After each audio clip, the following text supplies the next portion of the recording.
Bismillahirrahmanirrahim. Assalamualaikum warahmatullahi wabarakatuh. Alhamdulillahirabbil alamin, wassalatu wassalamu ala asyrafil anbiya'i wal mursalin sayyidina Muhammadin wa ala alihi wa sahbihi ajma'in, amma ba'du. Sahabat beriman yang dimuliakan Allah, syukur alhamdulillah kita bertemu lagi di channel ini. Pada kesempatan yang berbahagia ini, mari sejenak kita luangkan waktu kita untuk bersama-sama menyimak tausiah yang sangat luar biasa yang akan disampaikan oleh guru kita. Tentunya banyak sekali ilmu, hikmah, dan manfaat yang bisa kita jadikan pelajaran dalam kehidupan kita sehari-hari. Berikut ini mari kita sama-sama dengarkan isi tausiah beliau. Selamat mendengarkan. Selalu berusaha menyimpan sesuatu yang bisa membawa manfaat, baik untuk dirinya, untuk anak cucunya, maupun untuk keluarganya, untuk masa kini dan masa depannya. Kadang simpanan itu berbentuk uang, kadang berupa tanah, lain saat berbentuk pabrik, dan lain sebagainya. Sementara masa depan yang paling pasti adalah akhirat. Jika untuk masa depan dunia kita rela memeras keringat, membanting tulang, pergi pagi dan pulang petang, menyimpan uang, menyimpan tanah, menyimpan pabrik, pernahkah kita merenung jika satu saat kiamat datang, kita dibangkitkan dari kubur masing-masing, berdiri di padang mahsyar untuk mempertanggungjawabkan seluruh kegiatan hidup kita di dunia ini? Lalu kita akan menuju ke alam akhirat. Sudahkah kita mempunyai simpanan untuk akhirat kita? Pada pertemuan kali ini saya ingin menyampaikan sebuah hadis di mana Rasulullah sallallahu alaihi wasallam bersabda, "Arba'un min kanzil jannah." Simpanan sorga ada 4 macam. Yang pertama, ikhfa'us shadaqah, menyembunyikan sedekah. Saudara-saudara kaum muslimin, sebagaimana yang kita maklum bahwa Allah Subhanahu wa taala melebihkan sebagian rezeki dari kita terhadap yang lain.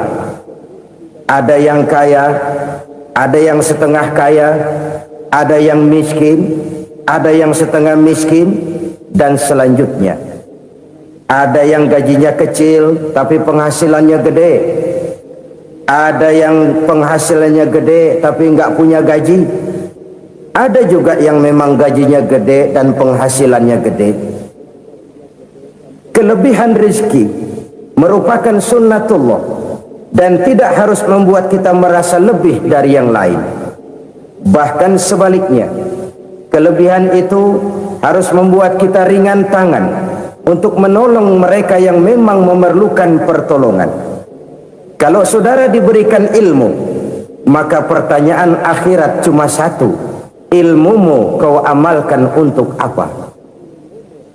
Kalau saudara diberikan umur yang panjang, pengadilan akhirat juga bertanya satu: umurmu kau habiskan di mana? Tapi kalau saudara diberikan harta, pengadilan akhirat akan bertanya dua: hartamu kau dapat dari mana, kau belanjakan kemana? Dari mananya ditanya, dan kemananya juga ditanya. Oleh karena kita akan dimintakan pertanggungan jawab, maka amanah yang bernama harta ini harus kita gunakan dengan sebaik-baiknya. Ada penggunaan yang merupakan kewajiban, itu zakat namanya. Ada penggunaan yang sewaktu-waktu, itu infak namanya. Ada yang lebih sewaktu-waktu lagi, dan itu sedekah namanya. Zakat dia terikat oleh haul dan nisab, oleh putaran batas waktu dan ukuran dari harta itu sendiri.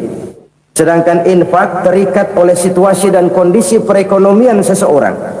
Sedangkan sedekah tidak terikat dengan apapun.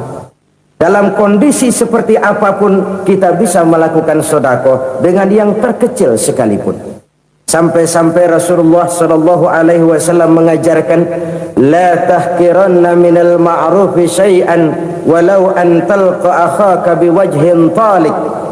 Atau ada hadis, tabassumuka fi wajhi akhika laka shadaqah. Senyumanmu kepada temanmu adalah sedekah. Jadi untuk melakukan sedekah tidak harus dalam berbentuk uang. Dengan ilmu kita bisa sedekah, dengan tenaga kita bisa bersedekah, dengan pikiran kita bisa bersedekah, bahkan senyum kepada teman itu pun sedekah. Jadi kalau sedekah dengan uang memang belum punya uang, nyengir aja banyakin. Itu asal pada tempatnya, jangan lalu ketemu tiang listrik cengengesan. Tentu tidak pada tempatnya dan tidak wajar. Nah, sedekah yang paling dicintai Allah adalah sedekah yang disembunyikan. Artinya jauh dari sifat riya. Kan kadang-kadang ada orang sedekah itu disebutkan namanya, apa tidak bagus? Kalau memang niatnya ikhlas, ya bagus-bagus saja. Untuk memberikan sugesti kepada yang lain. Si Fulan bin Fulan nyumbang sekian, diumumkan. Boleh kalau niatnya untuk memberikan rangsangan kepada yang lain supaya dia menyumbang lebih besar dari orang tadi. Tapi kalau itu mendatangkan riya, maka sedekah yang paling dicintai Allah adalah sedekah yang disembunyikan. Tangan kiri saja tidak tahu apa yang diberikan oleh tangan kanan. Sedekah yang dilakukan dengan ikhlas akan merupakan perbendaharaan surga, tersembunyi dari pandangan orang lain, tidak seorang pun tahu. Karena memang sikap yang baik adalah melupakan kebaikan dan mengingat kesalahan. Itu salah satu ciri orang bahagia. Orang yang selalu mengingat kesalahannya dan berusaha melupakan segala kebaikannya. Kalau dia akan berada kebaikan, dia tidak bisa ikut, dia merasa rugi karena dia merasa belum pernah berbuat baik. Tapi kalau akan melakukan kesalahan baru, dia ingat kesalahan yang sudah-sudah, sehingga terhalang baginya untuk melakukan satu kesalahan baru. Demikianlah saudara-saudara, bahwa Allah melebihkan rizki sebagian kita dari yang lain, agar terjadi tolong-menolong dalam kehidupan ini. Jadi kesenjangan yang nature, kesenjangan yang alami, itu sunnatullah. Ada yang kaya, ada yang miskin, ada yang kelas menengah. Nah, kenapa lalu sekarang kita berusaha mengentaskan kemiskinan?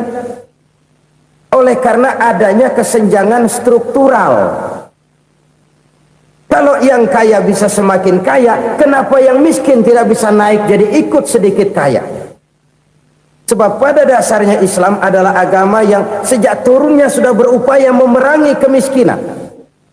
Bahkan dikatakan kemiskinan itu mendekatkan kepada kekufuran.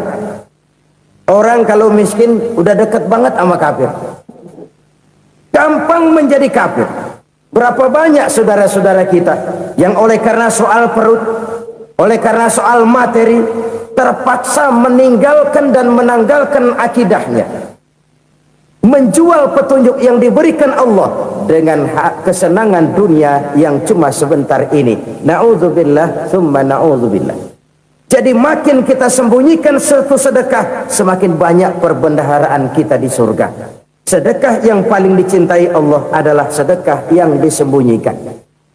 Malahan ada seorang sufi, dia punya kebiasaan kalau pergi sholat Jumat dia bawa uang, itu uang dia taruh di bawah tikar masjid. Dia niat sedekah kepada siapa saja yang nemuin itu duit. Maksudnya apa? Supaya yang nemuin nggak tahu siapa yang punya duit.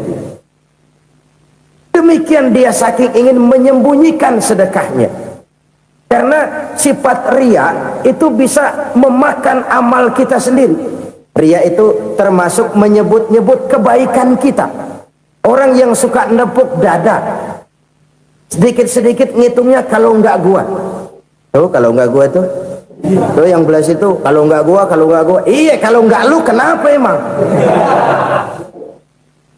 Orang yang suka menepuk jasad, tuh biasanya memang begitu saudara-saudara. Kalau perang lagi berkecamuk, orang nggak sempat ngaku jadi pahlawan. Tapi begitu perang selesai, yang kagak kenal bedil ngaku pahlawan, mas. Itu sesuatu yang biasa. Oleh karenanya, orang-orang yang ikhlas dalam bersedekah, disembunyikannya sedekah itu Allah cinta betul. Malahan ada hadis memberikan jaminan, inna shadaqatal mar'il muslimi tazidu fil umri wa tadfa'u mitatas su'i. Sesungguhnya sedekahnya seorang mukmin tazidu fil umri, bisa menambah umur panjang, wa tadfa'u mitatas su'i, dan menyelamatkan manusia dari mati secara su'ul khatimah. Jadi siapa yang kepengen panjang umur, banyaklah sedekah. Yang bosan hidup, pelit terus. Sedekah menambah panjang umur dan menyelamatkan manusia dari mati secara su'ul khatimah. Pak, katanya umur itu nggak bisa ditambah, nggak bisa dikurangin. Kapan? Kalau ajal sudah datang. Wa idza jaa ajaluhum la yastakhiruna sa'atan wa la yastakdimun. Kalau ajal datang tidak bisa dimajukan, tidak bisa dimundurkan. Itu kalau ajal sudah datang. Tidak bisa lagi umur ditambah dikurangi, sudah datang. Tapi kalau belum datang, itu kan haknya Allah. Mau ditambah, mau dikurangi, hak prerogatif Allah. Sebagai pencipta manusia, Allah maha kuasa dan maha mampu. Sedekah ini menambah panjang umur dan menyelamatkan manusia dari mati secara su'ul khatimah. Itu orang mati kan sama ya, kondisinya mati, nggak nafas. Tapi hakikat mati kan lain-lain. Ada yang mati itu husnul khatimah, baik akhirnya. Misalnya lagi ngaji mati, lagi sholat mati, lagi sedekah mati. Ini yang dinamakan dengan husnul khatimah, baik di akhirnya. Sebaliknya ada yang su'ul khatimah, jelek di akhirnya. Ini yang jadi catatan akhir. Lagi nyekek botol, mampus. Lagi banting kartu, modar. Su'ul khatimah, jelek pada akhirnya. Sedekah menyelamatkan manusia dari mati secara su'ul khatimah. Dan kita semua kepengen mendapat husnul khatimah, jauh dari su'ul khatimah.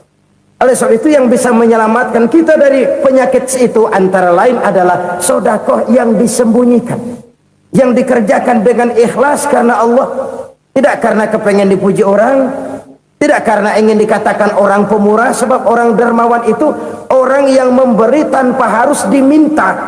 Kalau masih harus diminta, ya belum dermawan namanya, masih harus diminta. Kalau nggak diminta ya tulus, lolos, polos. Saudara-saudara kaum muslimin rahimakumullah, harta adalah amanat dan akan kita pertanggungjawabkan. Allah melebihkan rizki sebagian kita dari yang lain agar kita saling tolong menolong, bantu membantu. Nabi janjikan siapa yang meringankan beban saudaranya muslim di dunia, Allah akan meringankan bebannya di akhirat nanti. Sebuah jaminan dari baginda Nabi. Si orang yang kita bantu barangkali tidak bisa membalas, Allah yang akan membalas lewat jalan lain yang tidak pernah kita sangka-sangka. Ada orang tanya, Pak, ini ada orang nyumbang masjid sambil marah-marah, bagaimana? Saya bilang sumbangannya aja ambil, marahnya jangan. Marahnya jangan diambil, itu urusan dia. Saudara-saudara kaum muslimin rahimakumullah, umat Islam ini kan umat yang punya potensi besar. Kadang kita merenung, kenapa kadang-kadang pembangunan masjid kok lambat sekali? Kalau hotel hari ini peletakan pertama, bulan depan peresmian. Supermarket hari ini peletakan batu pertama, minggu depan peresmian. Tapi kalau sudah yang namanya masjid, kadang-kadang peletakan batu pertama sekaligus jadi batu terakhir. 3 tahun, 4 tahun, campur nebar jalak di jalanan, duit dijaring kayak ikan sepat. Apa tidak ada orang Islam yang kaya? Banyak. Apa tidak ada pengusaha muslim yang jadi konglomerat? Ada. Lalu yang belum banyak itu yang komit terhadap nilai-nilai agamanya. Akhirnya kita jatuh jadi umat yang lemah.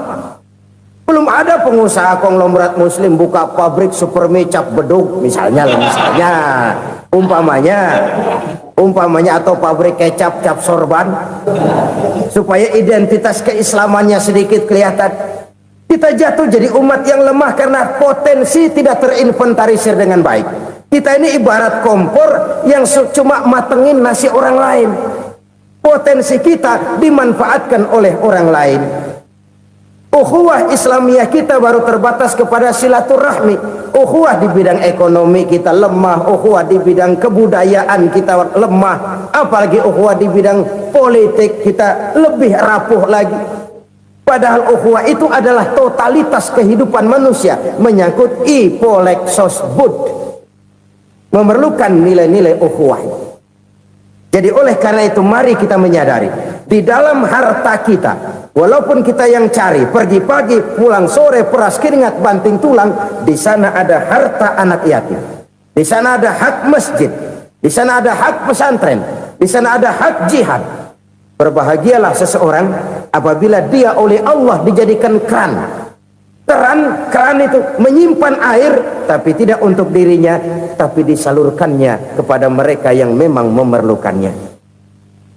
Saudara-saudara kaum muslimin rahimakumullah, ini yang pertama. Jadi perbendaharaan surga adalah menyembunyikan sedekah.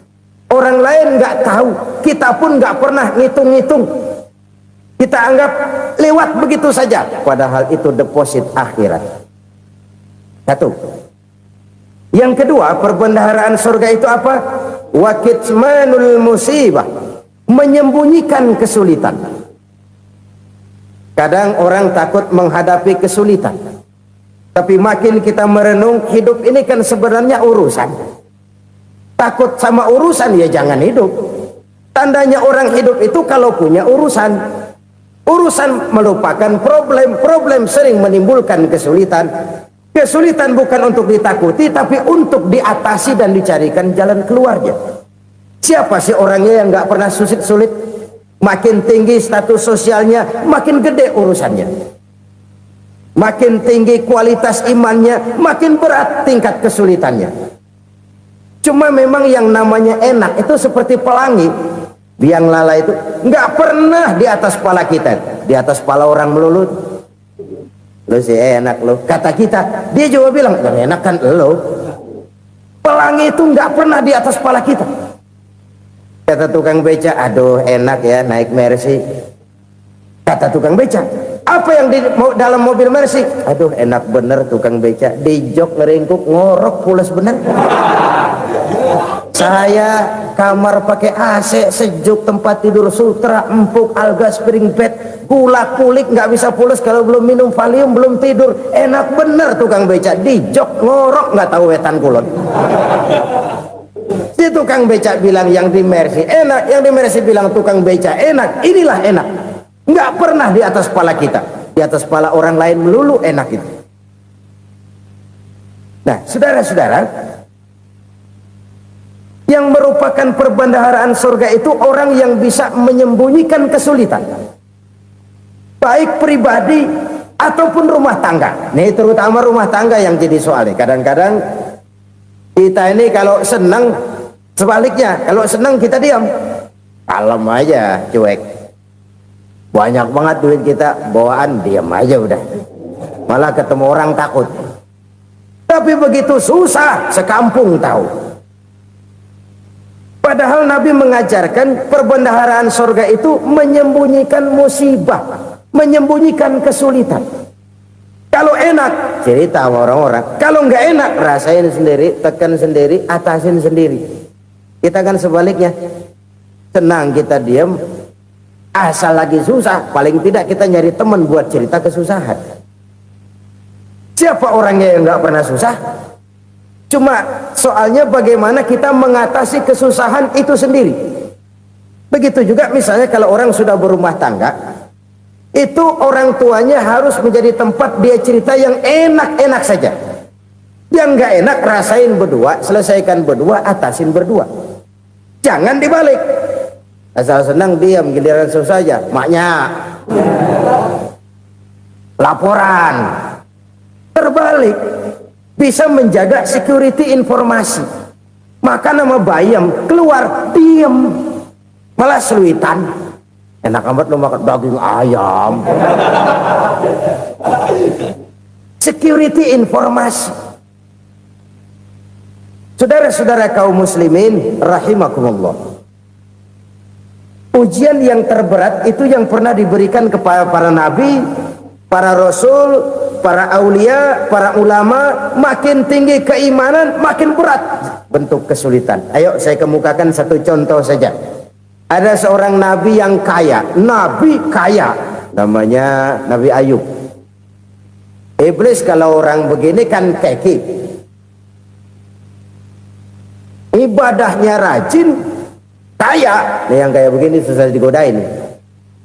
Kalau ibadahnya rajin, miskin, enggali bisa disogok.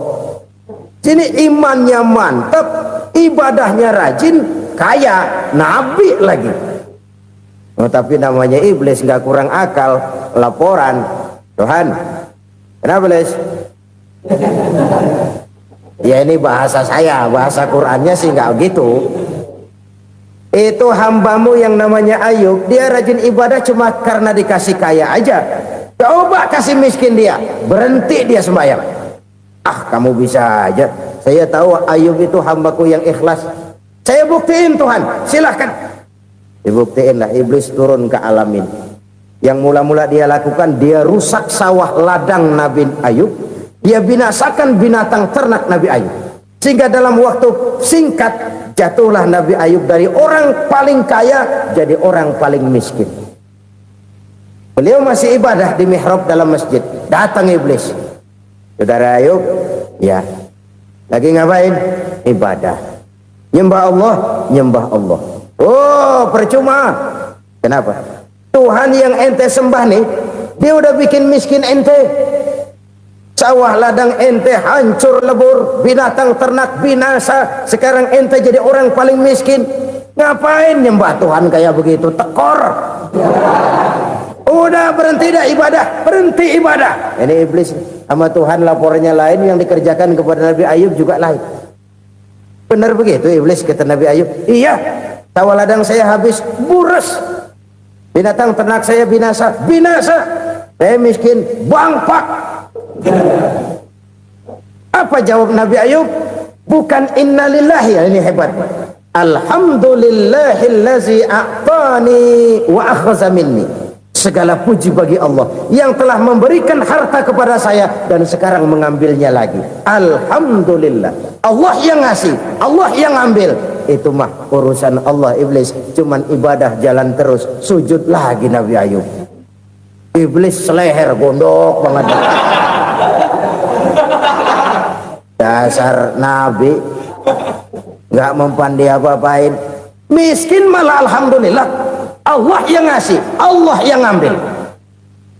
Jadi kalau kita tidak komit, kita tidak terikat kepada kaya, miskin, senang, susah, apa yang bisa bikin kita susah? Jadikan kekayaan, kemiskinan, jadikan senang susah sebagai anak buah yang bisa kita atur. Jangan kekayaan ngatur kita, jangan kemiskinan ngatur kita. Kita yang harus mengatur mereka. Senang susah, kaya, miskin, bahagia, sengsara, jadikan itu anak buah yang bisa kita atur. Kalau sekarang kita kaya, lain saat boleh jadi kita miskin, semiskin-miskinnya. Allah yang ngasih, Allah yang ambil. Tenaga mana yang bisa menghalangi? Ibadah jalan terus. Iblis makin gondok. Dasar Nabi loh. Akhirnya apa? Nabi Ayub dikerjain, diberikan penyakit. Demikian fatal penyakitnya. Bayangin, udah miskin sakit. Masya Allah. Miskin sakit. Sakitnya nggak lama, kira-kira 16 tahun. Istrinya 3, 2 mental minta ceraiin. Ngerawatin laki bengek begini.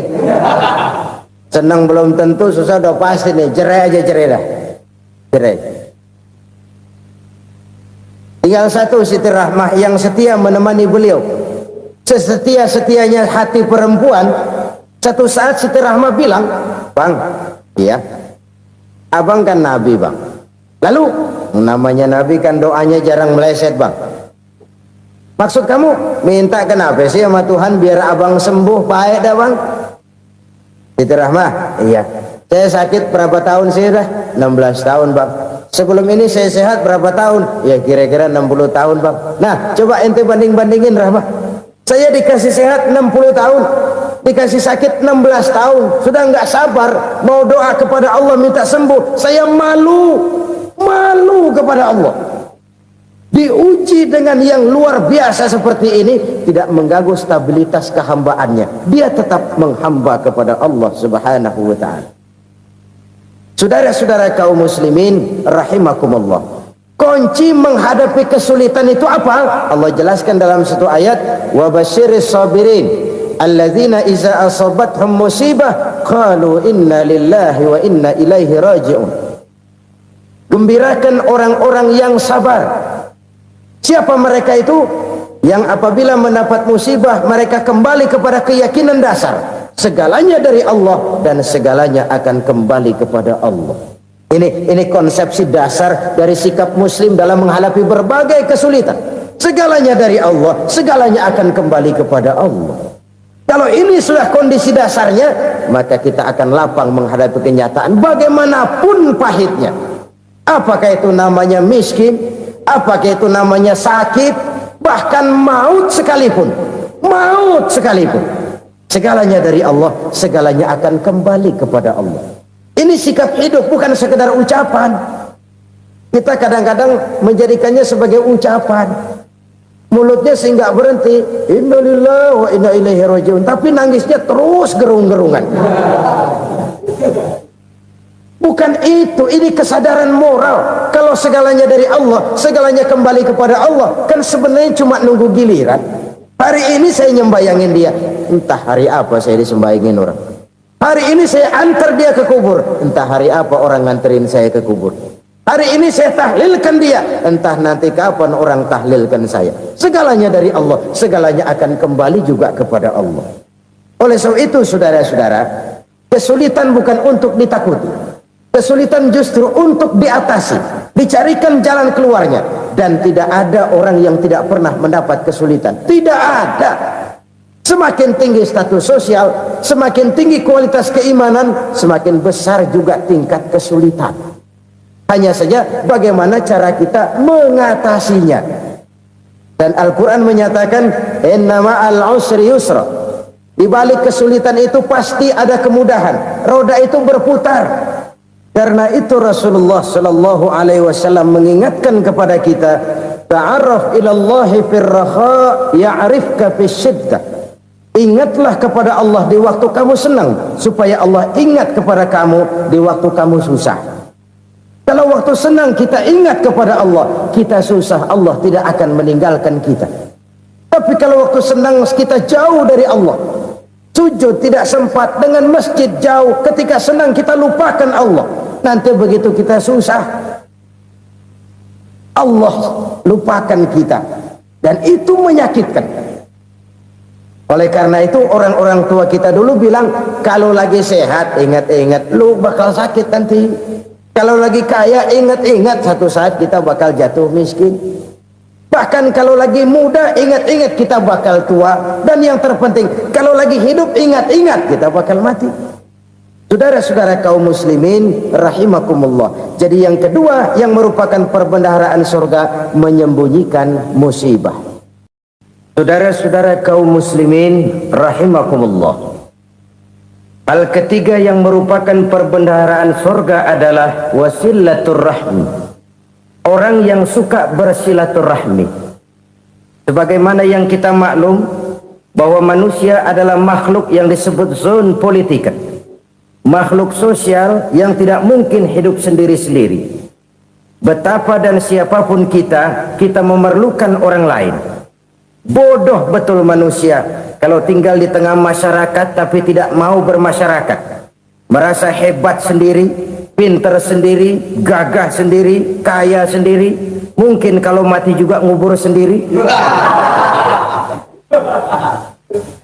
Jangankan kita di sini, di sorga saja Nabi Adam waktu sendirian bengong melulu, mondar mandir. Allah tegur dalam sepidang. Ya ini kalau bahasa saya. Iya Tuhan, sepi ini nggak ada coret-corekan pisan ini. Diciptakan Siti Hawa, baru anteng Nabi Adam. Itu di surga. Cobalah. Umpamanya saudara tinggal di Jakarta nih. Kayak bener. Apaan aja di Jakarta punya saudara dah. Jembatan Semanggi ambil. Monas, Buntel bawa pulang. Hotel-hotel ambil semua. Cuman tinggal di Jakarta sendirian, apa enaknya? Betapa dan siapapun kita perlu orang lain. Tidak ada seorang pun yang bisa memenuhi kebutuhan hidupnya secara sendiri-sendiri. Nah, Islam telah menyelamatkan manusia dari ras diskriminasi, mengikat manusia dengan persaudaraan yang berlandaskan kepada akidah. Karena itu dianjurkan bersilaturahmi. Bahkan Nabi menyatakan, man arada ayyubsata lahu fi rizqihi wa yunsa'a fi atharihi falyasil rahimah.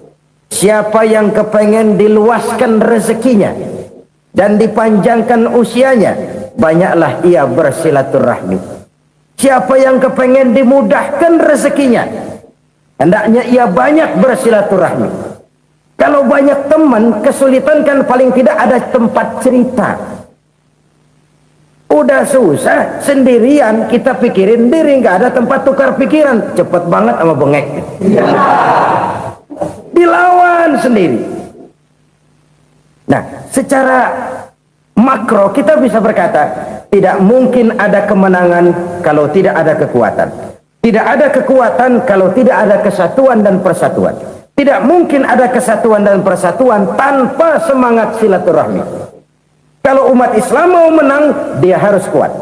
Kalau umat Islam mau kuat, dia harus bersatu. Kalau umat Islam mau bersatu, dia harus membudayakan silaturahmi ini. Bahkan sampai-sampai kata Nabi, kalau bisa cari nilai tambah. Apa? Silman qata'ak. Bersilaturahmilah kau kepada orang yang marah denganmu. Masya Allah, indahnya ajaran agama kita. Orang yang marah pun kepada kita, kata Nabi, kalau bisa bersilaturahmilah kepadanya, kepada orang yang marah itu. Di situ nilai tambah. Cuman jujur nih hadis, ngucapinnya gampang, ngamalinnya yang berat banget. Orang marah sama kita, kita disuruh silaturahmi, ada apa malu?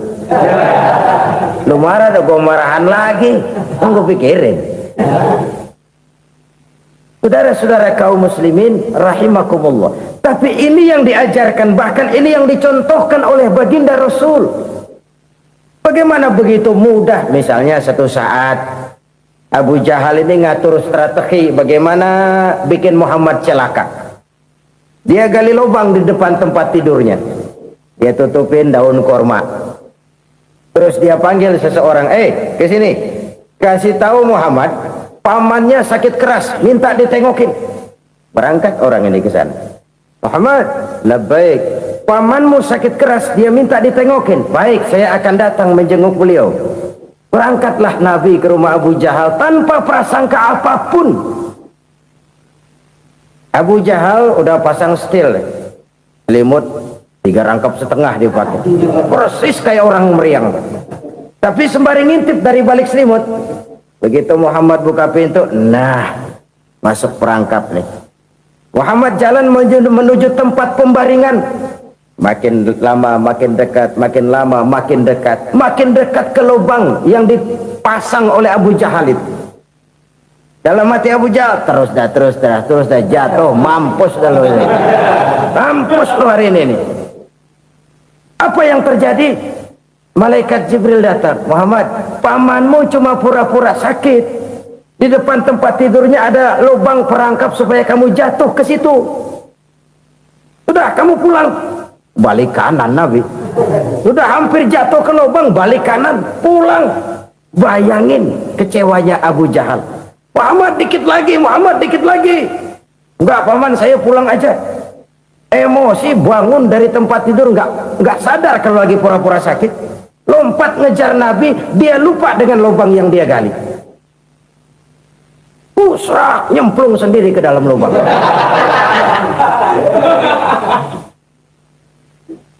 Nabi terus berlalu. Ini terjadi keanehan.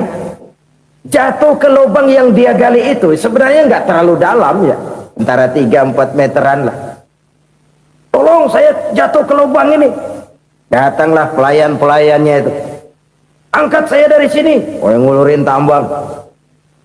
Satu gulung, belum juga nyampe itu tambang. Kurang, beli lagi ke warung. Sambung, ulur lagi, nggak juga bisa sampai. Wah, ini kerjaan Muhammad ini. Tolong, siapa salah seorang kamu ke rumah Muhammad, kasih tahu encangnya kecebur.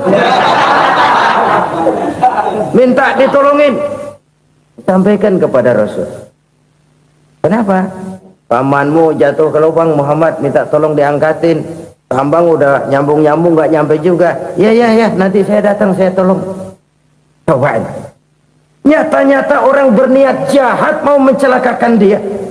Datang dia menolong. Ini yang disebut air tuba dibalas air susu ya ini. Bukan sebaliknya. Air tuba dibalas air susu. Paman, kecebur ya? Iya Muhammad, tolong ini. Pegang tangan saya. Nabi ulurkan tangannya. Nyampe. Dipegang oleh Abu Jahal.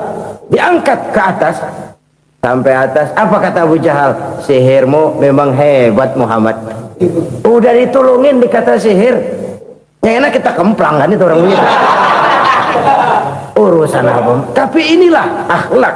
Kalau bisa kamu bersilaturahmilah dengan orang yang marah kepadamu sekalipun. Orang marah kita tetap baik. So, kalau kita berbuat baik sama orang yang memang baik, rasanya sih biasa-biasa aja. Orang baik kita baik lagi, ya draw aja, belum ada nilai tambah di situ. Baru ada nilai tambah kalau kita bisa berbuat baik kepada orang yang nyakitin kita.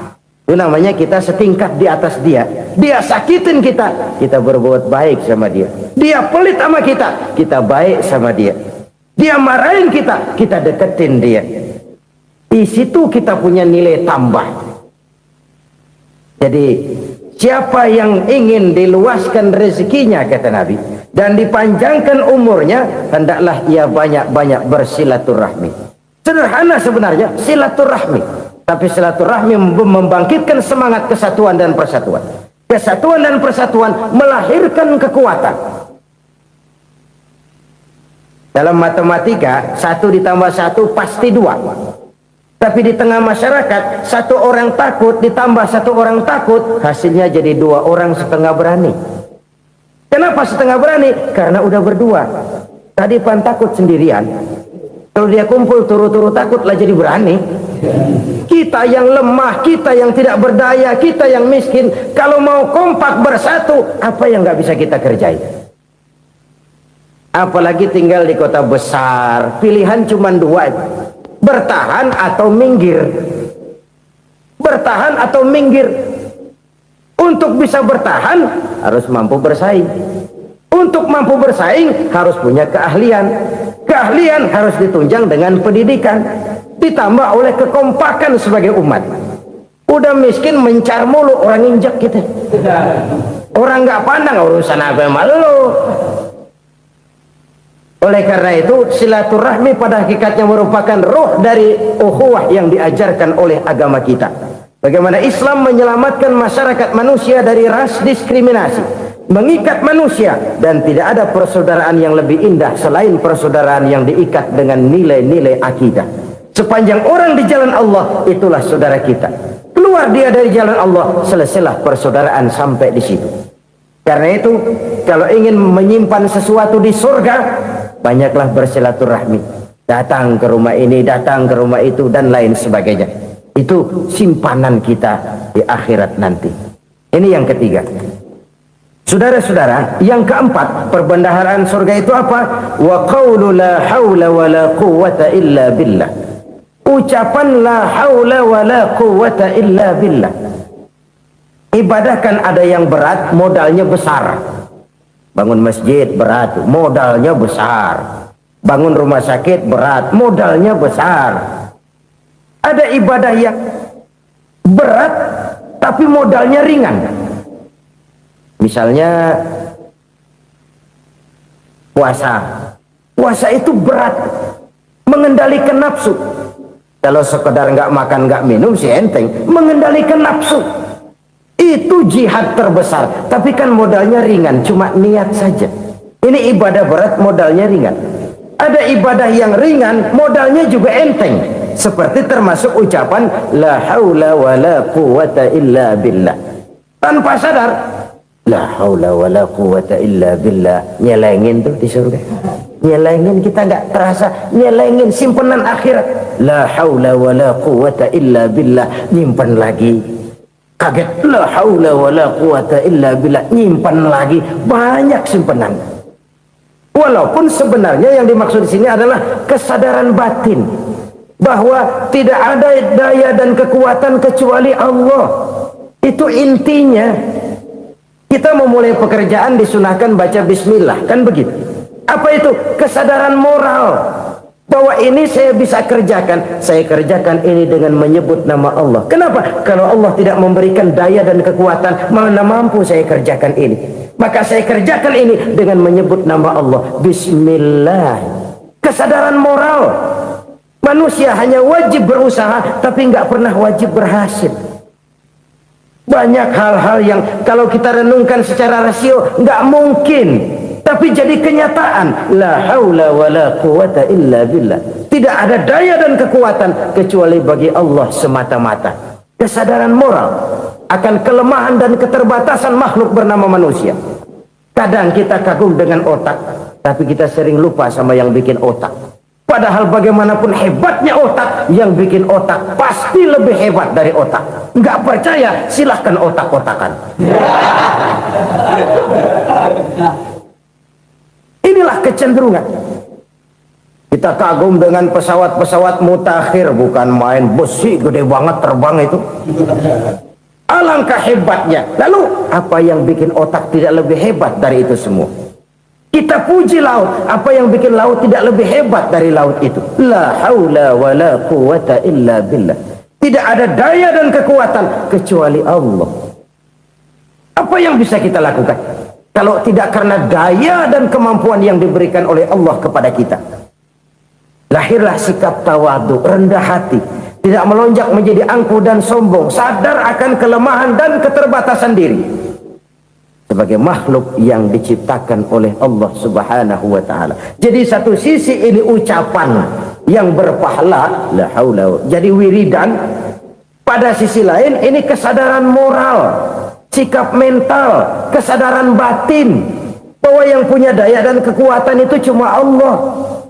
Kita nggak pantas untuk sombong, sebab sombong itu pakaiannya Allah. Kita nggak sedang pakai pakaian Allah, kegedean. Dan makin kita renungi, makin terbentur. Apa sih yang bisa kita sombongin?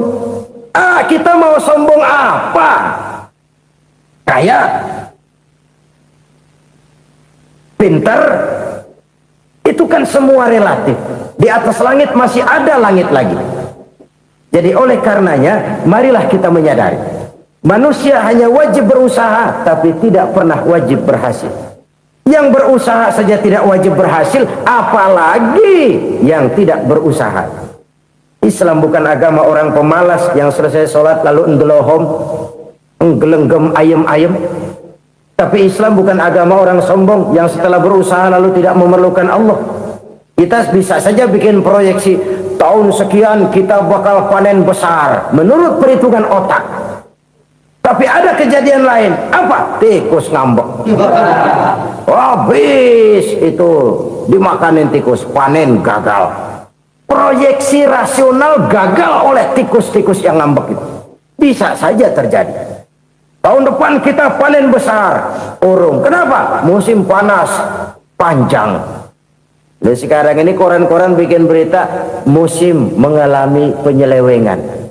Bukan cuma manusia yang nyeleweng sekarang. Musim pakai nyeleweng. Mestinya kan musim hujan udah selesai, masih hujan-hujan juga. Musim. Nah sekarang kita boleh bikin proyeksi, kita bakal panen besar. Tahu-tahu musim panas panjang, sawah retak, air kering. Cari teknokrat yang paling botak, suruh pendekin tuh musim panas. La haula wala quwata illa billah. Inilah inilah kesadaran moral. Masya Allah, sangat luar biasa tausiah yang sudah disampaikan oleh guru kita. Sahabat beriman yang dimuliakan Allah, tetaplah di channel ini karena kajian ini belum selesai dan masih banyak lagi hal-hal menarik yang akan disampaikan oleh beliau. Mari kita lanjutkan kembali. Selamat mendengarkan. Saudara, saya teringat satu saat ada seorang konglomerat. Umurnya ya kira-kira 70-an. Satu saat dia ditanya oleh wartawan, "Pak, umur Bapak berapa sih?" "Ya paling 10 tahun." 10 tahun? 10 tahun? Anak Bapak berapa orang? Satu. Satu saja? Satu. Harta Bapak berapa? Ya paling-paling bangsa 7 juta kali. 7 juta? Iya. Pak, kenapa Bapak bohongi saya? Bapak punya buku biografi, koran-koran, majalah-majalah banyak memuat cerita riwayat hidup Bapak.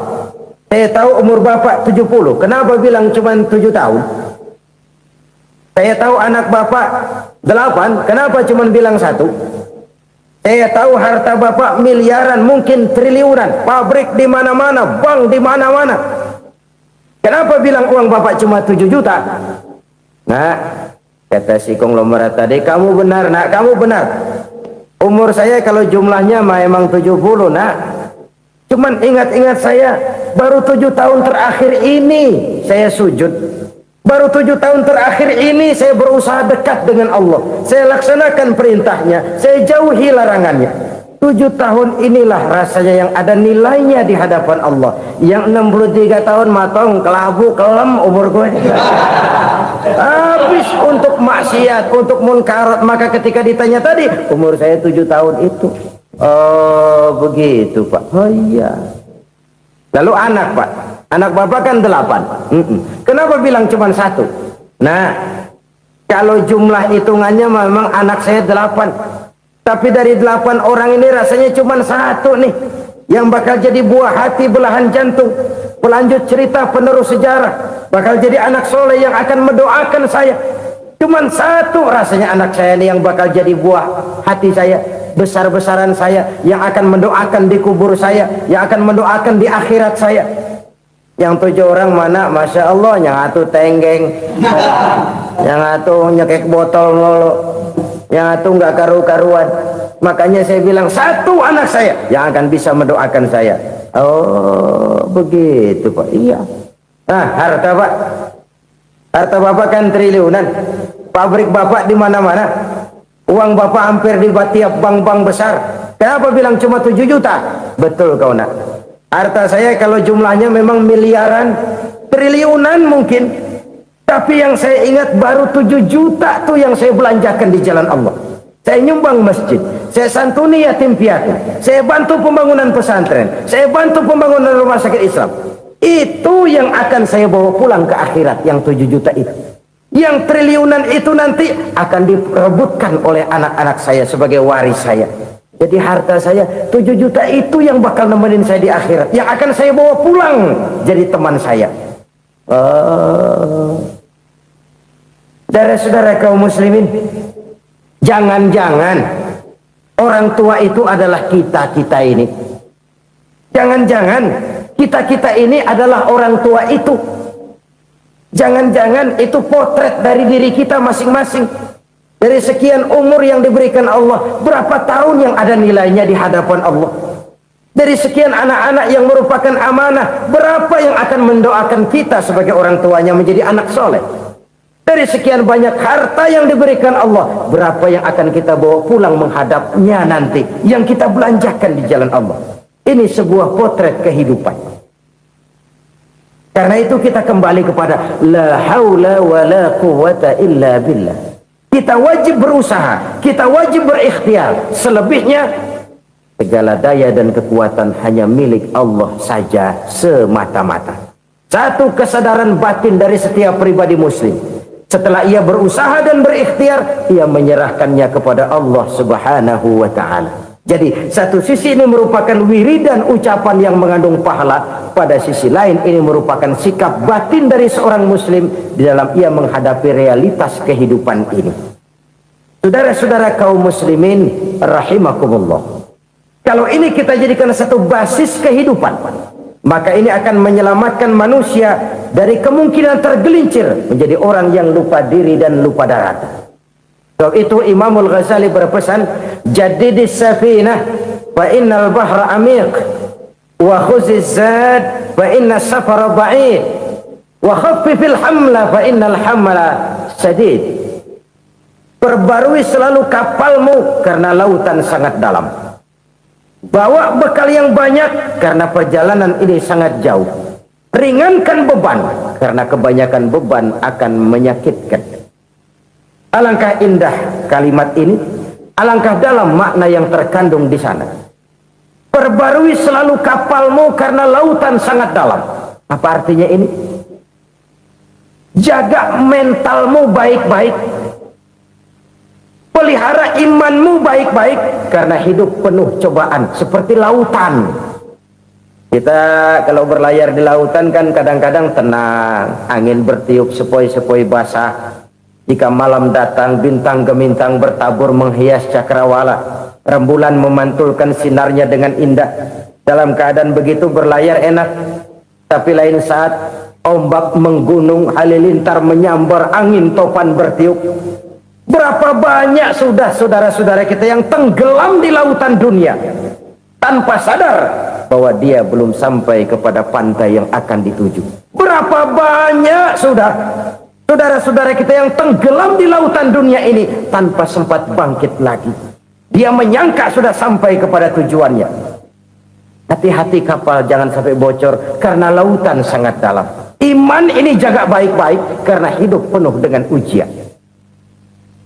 Wa khuzizat fa inna safara ba'id.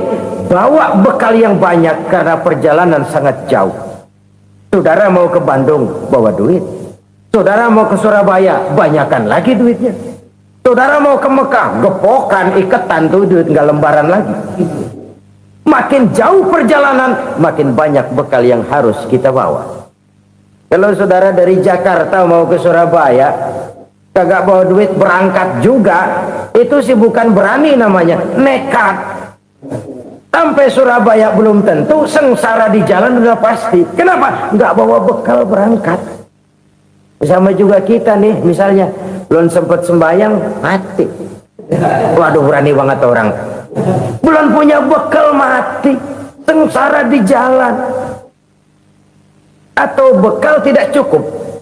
Dari Jakarta saudara mau ke Surabaya, bawa duit 500 perak. Paling jauh Cikampek nyampenya itu. Paling jauh itu. Antara jauhnya perjalanan dengan bekal yang saudara bawa tidak seimbang. Hidup ini perjalanan panjang. A walking tour. Dimulai dari alam arwah, sebelum jasad diciptakan, roh diciptakan lebih dulu. Dari situ pindah ke alam rahim. Dari alam rahim pindah ke alam dunia. Dari alam dunia pindah ke alam barzah, baru menuju akhirat. Satu perjalanan panjang. Kalau bekal tidak bawa, sengsara di jalan. Bawa bekal yang banyak karena perjalanan ini sangat jauh. Wa khaffifil hamla, ringankan beban karena beban itu cuma akan menyulitkan. Kalau bekal itu sih keperluan, tapi beban nggak kita perluin, cuma ngeberat-beratin. Apa ini beban? Dosa, kecurangan, kebatilan, kezoliman, ketidakadilan, kesewenang-wenangan. Itu akan jadi beban kita di akhirat. Alangkah celakanya, perjalanan panjang, bekal tidak bawa, beban kelewat banyak, alamat sengsara di jalan. Pahala tidak ada, dosa berlipat ganda. Na'udzubillah, summa na'udzubillah. Kalau kita rangkum nasihat Al-Ghazali dengan kisah si konglomerat tadi, kita akan mengambil kesimpulan. Pertama, bekal terbaik dalam menghadapi gejolak kehidupan ini tidak lain adalah iman. Yang kedua, pahala dan dosa. Dua hal kontroversial. Pahala adalah bekal, dosa adalah beban. Tapi kita sekarang kan tidak begitu terangsang kepada yang abstrak. Orang berlomba mencari yang konkret-konkret saja, yang real. Kalau memang dosa, benjol dong, kira-kira begitu. Kira-kira begitu. Persis orang Yahudi dulu. Orang Yahudi itu kan pernah minta kepada Nabi Musa, ya Musa, lan nu'mina laka hatta narallaha jahrah. Musa, kami nggak bakal mau beriman kepada Allah kalau belum kami lihat Allah ada nongkrong di depan kami. Kalau memang Tuhan ada, taruh dong di depan kami. Mau yang konkret-konkret saja. Kalau memang dosa, benjol dong. Kalau memang pahala, berasa dong. Orang terangsang kepada yang real, yang konkret-konkret saja. Karena itu, untuk mengejar dosa, orang mau bayar. Tapi untuk mengejar pahala, walaupun tidak bayar, orang segan. Ini yang dikatakan oleh Nabi, kamu mengharapkan ke surga, tapi kamu berat melaksanakan sesuatu yang bisa membawa kamu ke surga. Kamu ingin jauh dari neraka, tapi tiap saat kamu lakukan perbuatan-perbuatan yang justru menjerumuskan kamu ke neraka. Idda'aitum an-najata minan nar wa ramaitum fiha anfusakum. Kamu ingin selamat dari neraka, tapi kamu lemparkan diri kamu ke neraka. Kamu ingin masuk surga, tapi berat sekali kamu melakukan perbuatan-perbuatan yang bisa menyampaikan kamu di surga. Saudara-saudara kaum muslimin rahimakumullah. Jadi hal keempat yang merupakan perbendaharaan surga adalah la haula wa la quwwata illa billah. Satu sisi ini merupakan ucapan yang memperberat timbangan akhirat. Pada sisi lain ini merupakan sikap hidup seorang muslim. Kesadaran batin yang sangat dalam bahwa tidak ada daya dan kekuatan kecuali Allah. Dan itu kita simbolkan pada saat memulai pekerjaan dengan Bismillah, dengan menyebut nama Allah. Satu kesadaran moral, saya hanya bisa melakukan ini karena diberikan daya dan kekuatan oleh Allah. Lahirlah sikap tawadu, rendah hati, tidak melonjak menjadi angkuh dan sombong. Saudara-saudara, sampai sini dulu jumpa kita kali ini. Semoga 4 perbendaharaan surga ini dapat kita lakukan, yang kelak akan merupakan bekal kita di kemudian hari nanti. Amin ya rabbal alamin. Terima kasih atas segala perhatian, mohon maaf atas segala kekurangan. Usikum wa iyaya bitaqwallah. Wassalamualaikum warahmatullahi wabarakatuh. Alhamdulillahirrabbilalamin. Demikianlah tausiah penuh ilmu, hikmah dan manfaat yang sudah kita dengarkan bersama dari guru kita. Sahabat beriman yang dimuliakan Allah, terima kasih banyak sudah menyimak tausiah ini sampai selesai. Doa dan harapan saya, semoga Allah Subhanahu wa Ta'ala senantiasa selalu melimpahkan segala rahmat dan karunia-Nya kepada sahabat semua. Selalu diberikan kesehatan, dimudahkan segala urusannya, dan dilancarkan rezekinya. Amin ya rabbal alamin. Demikian yang dapat saya bagikan, kurang lebihnya mohon maaf. Sampai bertemu lagi di kajian-kajian berikutnya. Wabillahi taufik wal hidayah, waridha wal inayah. Wassalamualaikum warahmatullahi wabarakatuh. Setelah kita mendengarkan bersama tausiah yang sangat luar biasa yang sudah disampaikan oleh guru kita, sekarang mari kita lanjutkan aktivitas kita masing-masing. Semoga apa yang sudah beliau sampaikan kepada kita semua menjadi ilmu yang bermanfaat dalam kehidupan kita sehari-hari. Amin ya rabbal alamin. Selamat beraktivitas buat sahabat semua dan sukses selalu. Sampai bertemu lagi di tausiah berikutnya. Wassalamualaikum warahmatullahi wabarakatuh.